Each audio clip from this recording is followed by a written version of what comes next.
Assalamualaikum sahabat Islami dimanapun Anda berada. Pada kesempatan ini saya menukil kisah sejarah tentang Padang Arafah. Padang Arafah sudah tidak asing lagi bagi umat Islam yang menjalankan ibadah haji atau umroh. Arafah menjadi salah satu tempat suci di Mekah selain Baitullah atau Ka'bah yang dijadikan sebagai tempat untuk melakukan wukuf. Sejarah Padang Arafah pun menjadi menarik untuk diulas karena terdapat kisah yang bersejarah bagi umat Islam. Arafah dikenal dengan Jabal Ar-Rahmah, Gunung Rahmah, yang berada di sebelah timur kota Mekah, dengan ketinggian 70 meter. Dilihat dari kenampakan alamnya, tempat ini merupakan lembah berupa hamparan pasir dan batu yang dikelilingi oleh bukit-bukit berbatu. Untuk menuju Arafah, jemaah umrah dan haji harus menaiki bas melewati Bukit Mina dan Musdalifah. Kawasan Padang Arafah dikelilingi oleh sebuah jalan lingkar Arafat Ring Road, di tengahnya dibagi menjadi blok-blok yang bertujuan untuk membangun tenda-tenda jemaah haji dari setiap negara untuk melaksanakan kegiatan wukuf.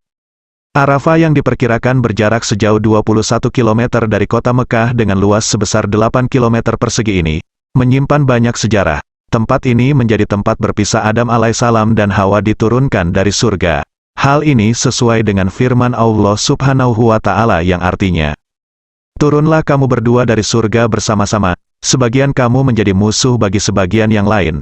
Maka jika datang kepadamu petunjuk daripadaku, lalu barang siapa yang mengikut petunjukku, ia tidak akan sesat dan tidak akan celaka." Quran Surat Taha 123. Setelah beberapa lama saling mencari, Adam dan Siti Hawa kemudian dipertemukan di Padang Arafah. Sejak saat itulah keduanya tidak pernah berpisah lagi kecuali dipisahkan oleh maut. Kisah ini pun kemudian menjadi keajaiban di Padang Arafah karena merupakan bagian yang paling penting dalam sejarah pertemuan manusia pertama dengan pasangannya. Selain itu, terdapat kisah lain yang menyebutkan bahwa di Padang Arafah para malaikat juga mengingatkan Adam dan Hawa, setelah keduanya diturunkan ke bumi dan dipertemukan kembali. Hal ini dimaksudkan agar mereka mau mengakui dosa-dosanya dan memohon ampunan kepada Allah Subhanahu wa Ta'ala. Keduanya pun mengakui dosanya. Berikut bunyi pengakuan dosa serta permohonan ampun. Keduanya berkata, "Ya Tuhan kami telah menganiaya diri kami sendiri, dan jika Engkau tidak mengampuni kami dan memberi rahmat kepada kami, niscaya pastilah kami termasuk orang-orang yang merugi." Kemudian, terkait dengan asal-usul penamaan Padang Arafah terkait dengan kisah Nabi Ibrahim alaihissalam. Saat itu, Nabi Ibrahim mendapatkan mimpi yang menjadi masalah besar untuknya. Beliau bermimpi sedang menyembelih putra semata wayangnya Ismail. Kemudian Nabi Ibrahim duduk merenungi tentang mimpinya itu.